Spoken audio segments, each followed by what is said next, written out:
सभी लोग the political master में आप सभी का स्वागत है। फर्स्ट ऑफ ऑल आप सभी का क्लास 12th में मोस्ट वेलकम। जो भी छात्र छात्राएं क्लास 11 से क्लास 12th में आई हैं, आप सभी का स्वागत है द पॉलिटिकल मास्टर चैनल पर। अगर आप ये वीडियो देख रहे हैं तो ये वीडियो आपके लिए बेहद ही इंपॉर्टेंट होने वाली, क्योंकि आज से ही हम इस चैप्टर को शुरू कर रहे हैं जिसका नाम है दो ध्रुवीयता का न्यू एजुकेशन पॉलिसी के तहत। ये आपका सिलेबस का फर्स्ट चैप्टर है। हालांकि अगर हम बुक की बात करें तो बुक में इस चैप्टर को दूसरे नंबर पर रखा गया है। पहला चैप्टर है शीत युद्ध का दौर, जो कि नहीं आ रहा है। बट ऐसा नहीं है कि हमें शीत युद्ध के दौर में कुछ नहीं पढ़ना है, क्योंकि अगर हम पहला चैप्टर नहीं पढ़ेंगे तो हमें दूसरे चैप्टर समझ में नहीं आएगा। तो मैं आपको पहले चैप्टर से कुछ बातें बता दूंगा, क्योंकि इसमें से बहुत सारे शब्द आने वाले चैप्टर में आपको दिखाई देंगे। तो चलिए इस वीडियो को शुरू करते हैं दोस्तों। वीडियो को शुरू करने से पहले आप सभी से एक रिक्वेस्ट है कि चैनल को जरूर सब्सक्राइब कर लीजिएगा, बेल आइकन को प्रेस कर लीजिए। वीडियो पसंद आए तो लाइक शेयर कमेंट जरूर कीजिए। तो दोस्तों जैसे आप सभी को पता है कि चैप्टर का नाम क्या है, दो ध्रुवीयता का अंत है, ठीक है। और ये आपका बोर्ड एग्जाम 2024 के लिए हम करा रहे हैं न्यू एजुकेशन पॉलिसी के तहत। तो फर्स्ट चैप्टर, जैसे मैंने आपसे कहा कि जो फर्स्ट चैप्टर है वो क्या हो चुका है, आपके सिलेबस में नहीं आ रहा है। बट फर्स्ट चैप्टर से कुछ टॉपिक जो आपको पता होने चाहिए, जैसे मित्र राष्ट्र कौन है, ध्रुवीय राष्ट्र क्या है, और कुछ सैन्य संधि संगठन है जिसके बारे में आपको पता होना चाहिए। क्योंकि ये जो सैन्य संगठन हम करने वाले हैं या आने वाले चैप्टर्स में इसके नाम आप सुनेंगे तो बाद में आपको कन्फ्यूजन बिल्कुल भी नहीं होगी। तो दोस्तों जैसे आप सभी को पता है कि जब फर्स्ट वर्ल्ड वार हुआ था तो फर्स्ट वर्ल्ड वार 1914 से 1918 तक चला था, और सेकेंड वर्ल्ड वार जो चला दोस्तों 1939 से लेकर 1945 तक चला था। तो 1939 और 1945 के दौरान जो सेकेंड वर्ल्ड वार चला, उस वर्ल्ड वार में दुनिया दो गुटों में बट गई थी, ठीक है। एक तरफ मित्र राष्ट्र थे, एक तरफ ध्रुवीय राष्ट्र थे, ठीक है। तो मित्र राष्ट्र कौन है, ध्रुवीय राष्ट्र कौन है, उसके बारे जान लेते हैं। तो मित्र राष्ट्रों में थे USSR, जिसे आप क्या कहते हैं, सोवियत संघ के नाम से जानते हैं, ठीक है। तो इसका फुल फॉर्म भी कई बार क्वेश्चन में पूछा गया है। इसका फुल फॉर्म क्या है, union, U for union, S for Soviet, S for socialist और R फॉर रिपब्लिक, ठीक है। इसका नाम है फ्रांस, दूसरा है ब्रिटेन और चौथा है USA। तो ये मित्र राष्ट्रों के समूह में थे। जी हाँ, इसमें से दो ऐसे राष्ट्र हैं जिनके बारे में हम सेकेंड चैप्टर में पूरा पढ़ने वाले हैं। वो है आपका USSR और USA। इन्हीं दो देशों के बीच जो कभी मित्र हुआ करते थे, जी हाँ, जो कभी मित्र हुआ करते थे, वही बाद में जो है दुश्मन बन गए। और 1945 से लेकर, यानी हम कहें तो 1945 से लेकर 1991 तक पूरी दुनिया जिस युद्ध के दौर में रही, जिसे हम कोल्ड वार एरा कहते हैं, यानी शीत युद्ध के दौर कहते हैं, वो इन्हीं दोनों खेमों की वजह से पूरी दुनिया जो है शीत युद्ध के जाल में फंसी रही। वो थे USSR, वो दूसरा था USA। आपके मन में ये भी क्वेश्चन आ रहा होगा कि ये USSR और USA जब दोनों एक ही खेमे में थे तो आपस में इनकी दुश्मनी कैसे हुई, वो भी हम आपको बताएंगे कि दोस्त दुश्मन कैसे बन गए। वो सारी चीज़ें मैं आपको बताने वाला हूँ। अभी दूसरे खेमे में थे ध्रुवीय राष्ट्र। तो ध्रुवीय राष्ट्र की अगर हम बात करें तो वो थे जर्मनी, जापान और इटली। सेकेंड वर्ल्ड वार में अगर हम बात करें तो सेकेंड वर्ल्ड वार में इन्हीं ध्रुवीय राष्ट्रों की क्या हुई थी, हार हुई थी, और मित्र राष्ट्रों की जीत हुई थी। मित्र राष्ट्रों में जो सबसे बड़ा, जो सबसे ताकतवर राष्ट्र बनकर उभरा वो था आपका USA।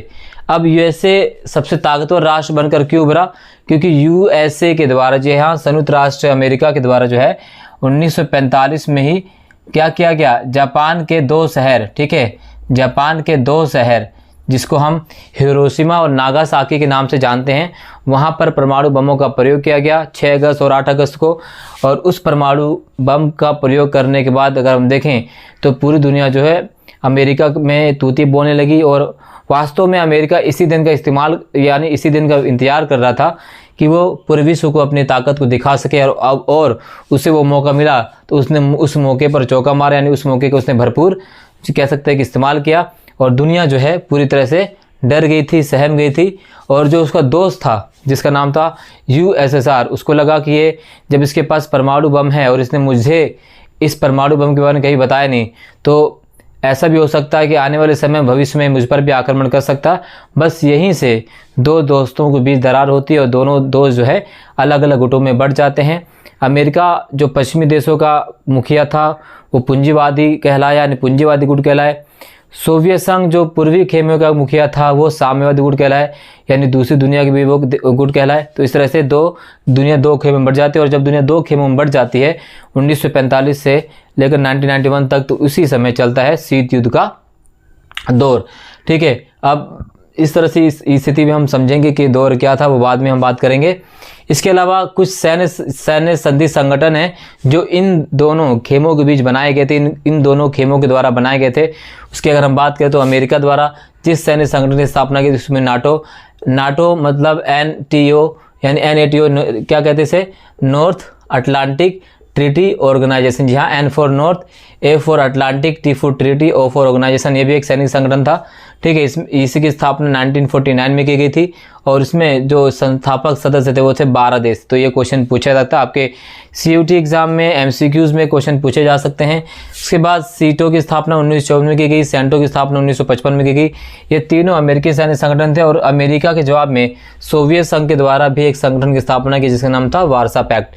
और इसी वार्सा पैक्ट 1991 में समाप्त होने बाद ही दुनिया में दो ध्रुव विश्व की खत्म हो जाती है, यानी दो ध्रुवीयता का अंत हो जाता है। यानी 1945 में दो ध्रुव विश्व की शुरुआत होती है और 1991 में जैसे सोवियत संघ का विघटन होता है, जैसे ही वार्सा पैक्ट समाप्त होता है, वैसे ही दो ध्रुवीयता का अंत भी हो जाता है, ठीक है ना। तो ये 1945 से लेकर 1991 तक का जो समय था, शीत युद्ध का दौर था, उस पूरे दौर को हम जो है दोस्तों किस नाम जानते हैं, शीत युद्ध के नाम से जानते हैं, शीत युद्ध के दौर के नाम से जानते हैं, ठीक है ना। हालांकि शीत युद्ध का दौर जो हमें पढ़ना नहीं, आपके चैप्टर में इस बार सिलेबस में नहीं आ रहा है, तो हमारा जो सिलेबस का चैप्टर है वो है दो ध्रुवीयता का अंत। लेकिन ये कुछ जो टर्म्स हैं, ये सारी चीज़ें जो है आपसे पेपर में पूछी जा सकती है, इनके बारे में आपको पता होना चाहिए। सीटो, सेंटो, नाटो, इन सभी के बारे में, वार्सा पैक्ट के बारे में, मित्र राष्ट्र कौन है, ध्रुवीय राष्ट्र कौन है, अमेरिका ने जापान पर परमाणु आक्रमण कब किया, ठीक है, वो कौन कौन सी डेट थी, वो दो शहर कौन से थे, उन बमों को किस नाम से जाना जाता है, फैट मैन, लिटिल बॉय के नाम से जाना जाता है, ठीक है।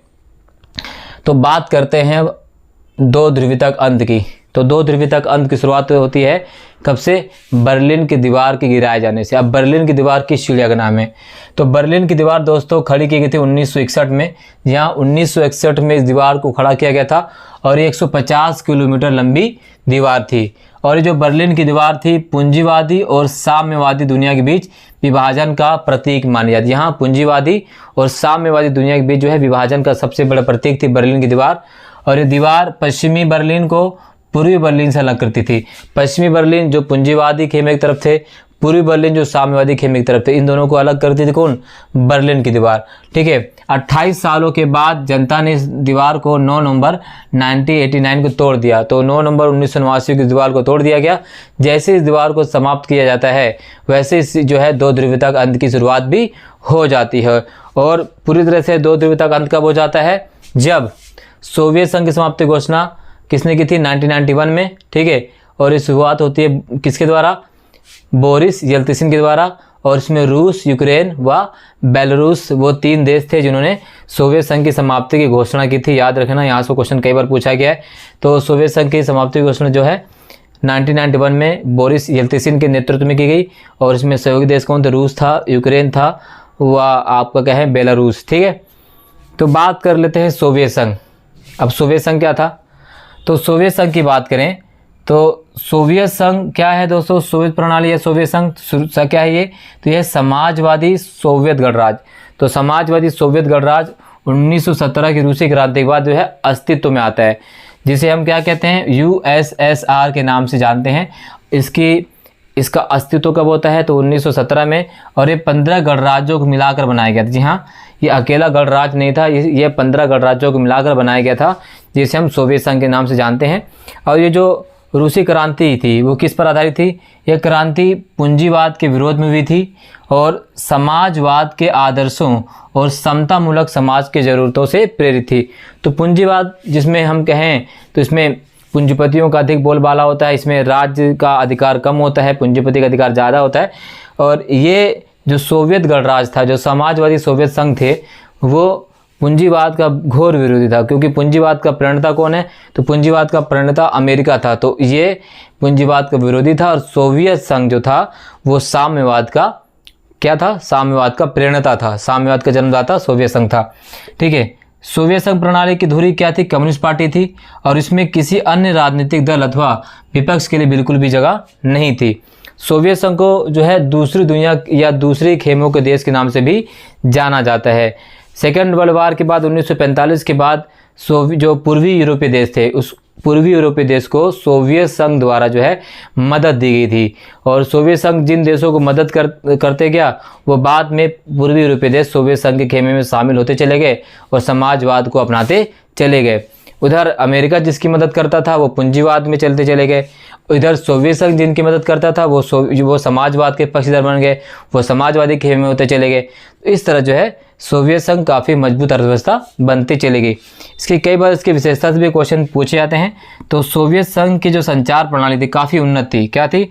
सोवियत संघ की संचार प्रणाली काफ़ी उन्नत थी। यातायात के साधन काफ़ी अच्छे थे, ठीक है। सामानों को, व्यक्तियों को एक स्थान से दूसरे स्थान तक आसानी से लाया और ले जाया जा सकता था, ठीक है। सोवियत संघ के पास अगर हम बात करें विशाल ऊर्जा संसाधन थे। अमेरिका के बाद सोवियत संघ जो है दूसरी सबसे बड़ी अर्थव्यवस्था। अमेरिका के मामले में सोवियत संघ कहीं भी पीछे नहीं था, ठीक है। सोवियत संघ के पास विशाल ऊर्जा संसाधन थे, कोयला, पेट्रोलियम, यूरेनियम के भंडार वहाँ पर काफ़ी ज़्यादा मौजूद थे, जिसका इस्तेमाल सोवियत संघ अपने विकास के लिए कर रहा था।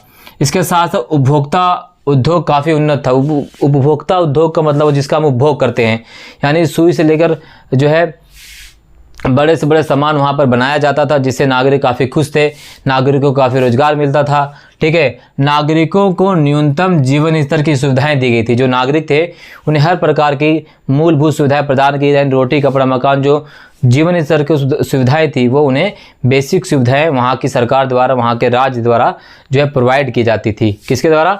सोवियत प्रणाली द्वारा, सोवियत संघ के द्वारा, यानी जो कम्युनिस्ट पार्टी थी उनके द्वारा। कम्युनिस्ट पार्टी जब हम बात करेंगे ना सोवियत प्रणाली क्या है, तो सोवियत प्रणाली के जो है वो कम्युनिस्ट पार्टी के शासन पर आधारित थी। और इस सोवियत प्रणाली की जो एकमात्र धुरी थी वो क्या था? सोवियत प्रणाली, यानी सोवियत पार्टी थी। उसी पार्टी के इर्द गिर्द ही पूरी तरह की जो सोवियत व्यवस्था थी वो घूम रही थी। इसके अलावा कोई दूसरी पार्टी सोवियत शासन में भाग नहीं ले सकती थी, ठीक है। इसके अलावा बात करें तो नागरिकों को लोक कल्याण की पूरी, उनके साथ लोक कल्याणकारी जो योजनाएं थी, चाहे स्वास्थ्य सेवाएं हों, हॉस्पिटैलिटी हो, स्कूल कॉलेज है, वो जो लोक कल्याणकारी सेवाएं होती है, जैसे हमारे यहाँ पर दिल्ली सरकार द्वारा बिजली का बिल माफ़ किया गया 200 मीटर के द्वारा, महिलाओं को बसों में सुविधाएँ फ्री हैं। इस प्रकार से जो लोक कल्याणकारी कार्य किए जाते हैं वो सारी सुविधाएँ जो है वहाँ के नागरिकों को भी प्रदान की। तो नागरिक काफ़ी ज़्यादा खुश थे, ठीक है। वहाँ पर बेरोजगारी बिल्कुल भी नहीं थी। भूमि और अन्य उत्पादक संसाधनों पर राज्य का स्वामित्व था, यानी राज्य के पास सभी संसाधन थे और राज्य जो है उन संसाधनों का बंटवारा अपने सभी लोगों को, सभी नागरिकों को समान रूप से बांटता था। तो ये काफ़ी खुशहाल प्रणाली थी, काफ़ी अच्छी प्रणाली यहाँ पर चल रही थी सोवियत संघ की। लेकिन ऐसा कौन से कारण थे, ऐसे कौन सी वजह थी जिससे इतनी अच्छी प्रणाली, इतना अच्छा जो देश चल रही थी, अच्छी शासन व्यवस्था चल रही थी, वो बाद में ढह जाती, बाद में गिर जाती है? इसे सोवियत संघ के विघटन के नाम से जानते हैं। कि सोवियत संघ का विघटन क्यों हुआ उसके बाद में हम जानेंगे। सोवियत संघ के परिणाम, यानी सोवियत संघ विघटन के परिणाम क्या हुए, शोक थेरेपी क्या है, CIS क्या है, स्वतंत्र राष्ट्र को लोक राष्ट्र क्या है, 15 गणराज्य जो बनाए गए थे उन्हें क्या कहा जाता है, शोक थेरेपी के परिणाम क्या रहे। तो ये कुछ टॉपिक है जो हमें इस चैप्टर में क्लियर करने हैं। तो ये इस पार्ट का पहला, यानी इस चैप्टर का पहला पार्ट है। आई थिंक आपको चैप्टर समझ में आया होगा। अगर समझ में आया तो लाइक शेयर कमेंट जरूर कीजिएगा। चैनल पर नए तो चैनल को सब्सक्राइब कर देना और इसे शेयर कर दीजिए। बहुत बहुत धन्यवाद दोस्तों, मिलते हैं नेक्स्ट वीडियो में। तब तक